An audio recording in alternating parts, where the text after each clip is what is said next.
আচ্ছা, বিশ্ববিদ্যালয়ে ভর্তি পরীক্ষার কথা আসলেই তো অর্গ্যানিক কেমিস্ট্রি বা জৈব রসায়ন নামটা শুনলে কেমন একটা ভয় কাজ করে, তাই না? মনে হয় ইস, এত বড় একটা বই, সব কি মুখস্থ করতে হবে? আর শেষ পর্যন্ত দেখা যায় কিছুই মনে থাকছে না। এই ভয়টা কিন্তু কম বেশি সবারই। কিন্তু যদি বলি এই ভয়ের আসলে কোনো কারণই নেই, ব্যাপারটা কি জানেন? রাজশাহী বিশ্ববিদ্যালয়ের ভর্তি পরীক্ষার কথাই যদি ধরি, সেখানে অর্গ্যানিক কেমিস্ট্রির ৯০%-এরও বেশি প্রশ্ন আসে মাত্র কয়েকটা টপিক থেকে। হ্যাঁ, শুনতে অবাক লাগলেও এটাই সত্যি। মানে পুরো বই ধরে ধরে মুখস্থ করার কোনো দরকারই নেই, শুধু ওই নির্দিষ্ট কয়েকটা অংশ পড়লেই হবে। চলুন তাহলে এই বিষয়টা নিয়ে একটু গভীরে যাওয়া যাক। আসল খেলাটা কিন্তু পুরো বই মুখস্থ করা নিয়ে নয়। রহস্যটা হলো যে টপিকগুলো থেকে বারবার প্রশ্ন আসে সেগুলোর মূল কনসেপ্টটা বুঝে ফেলা। এই প্যাটার্নটা একবার ধরতে পারলে কিন্তু কাজ অর্ধেক শেষ। এই স্লাইডটা কিন্তু দারুণ একটা জিনিস দেখাচ্ছে। এখানে ঠিক সেই টপিকগুলোই আছে যেগুলো রাজশাহী বিশ্ববিদ্যালয়ের ভর্তি পরীক্ষায় প্রায় প্রতি বছরই আসে। একটু খেয়াল করে দেখুন, জৈব যৌগের সংখ্যা, হ্যালোফর্ম বিক্রিয়া, ক্যানিজারো বিক্রিয়া, এগুলো তো মাস্ট, মানে প্রতি বছরই আসছে। এর সাথে সংকরায়ন আর অ্যারোমেটিসিটিও কিন্তু হট টপিক।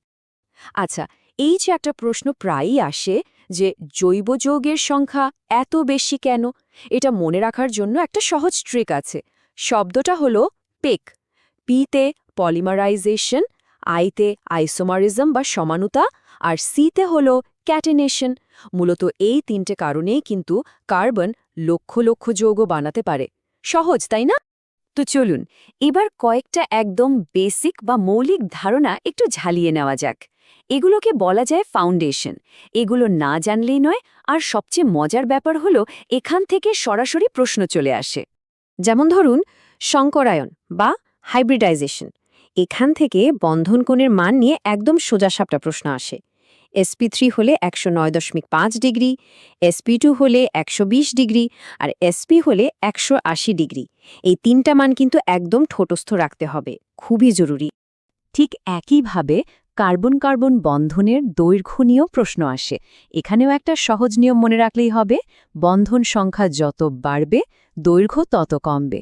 মানে ট্রিপল বন্ড বা ত্রিবন্ধন হবে সবচেয়ে ছোট আর শক্তিশালী, আর সিঙ্গল বন্ড বা একক বন্ধন হবে সবচেয়ে লম্বা। আর অ্যারোমেটিক যৌগ, এটা চেনার জন্য তো আছেই হাকেল তত্ত্ব। এটা হলো অ্যারোমেটিক যৌগ চেনার অব্যর্থ ফর্মুলা। সহজ কথায় তিনটা শর্ত: যৌগটা চাক্রিক হতে হবে, সমতলীয় হতে হবে, আর 4n+2 সংখ্যক পাই ইলেকট্রন থাকতে হবে। যেমন ধরুন বেনজিন, এখানে n=1 বসালে 6টা পাই ইলেকট্রন হয়। এটা কিন্তু পরীক্ষার জন্য একটা নিশ্চিত টপিক, আসবেই। আচ্ছা, এবার আসি সমানুতা বা আইসোমেরিজমের কথায়। এটা অনেকের কাছেই বেশ ঝামেলার মনে হয়, কিন্তু এখান থেকেও প্রশ্ন আসে প্রচুর। চলুন দেখি কত সহজে একটা কৌশলের মাধ্যমে এর প্রশ্ন সমাধান করে ফেলা যায়। প্রমাণ হিসেবে রাজশাহী বিশ্ববিদ্যালয়েরই একটা পুরনো প্রশ্ন দেখি। এই যে প্রশ্নটা দেখছেন, এই ধরনের প্রশ্ন কিন্তু প্রায় প্রতি বছরই ঘুরে ফিরে আসে। এটাই প্রমাণ করে যে প্রশ্নের প্যাটার্ন বোঝাটা কতটা জরুরি।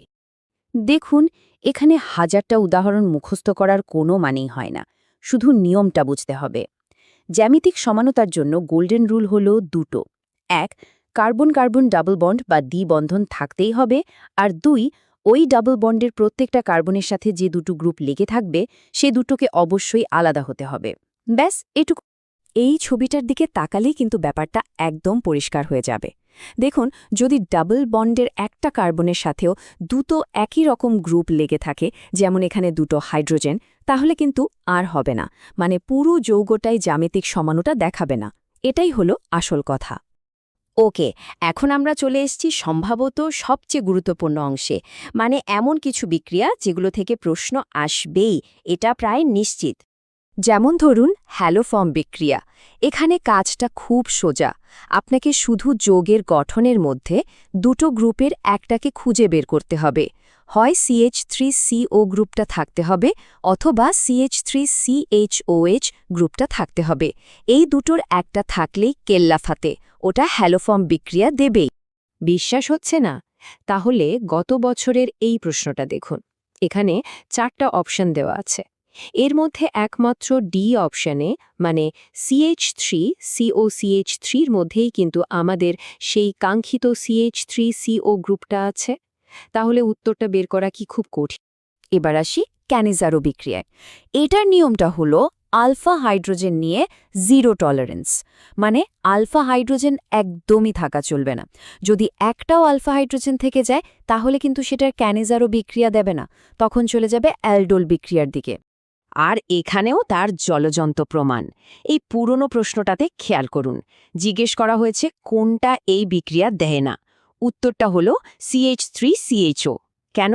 কারণ এর মধ্যে আলফা হাইড্রোজেন আছে।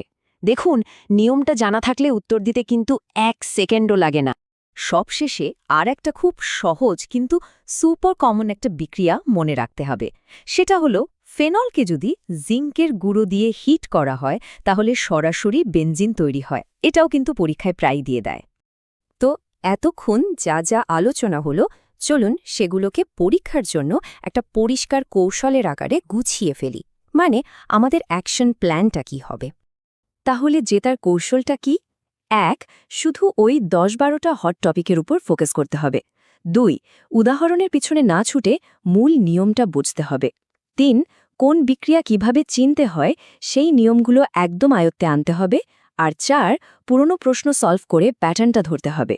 আসল কথা হলো শুধু গাধার মতো খাটলে হবে না, স্মার্টভাবে পড়তে হবে আর ভয়কে আত্মবিশ্বাসে বদলে ফেলতে হবে। দেখুন, যখন 90% গুরুত্বপূর্ণ জিনিসের দিকে মনোযোগ দেয়া যায় তখন কিন্তু সাফল্যের রাস্তাটা অনেক সহজ আর পরিষ্কার হয়ে ওঠে। তাই ভয়কে জয় করে কৌশল দিয়ে স্মার্টভাবে প্রস্তুতি নেওয়ার সময় কিন্তু এখনই।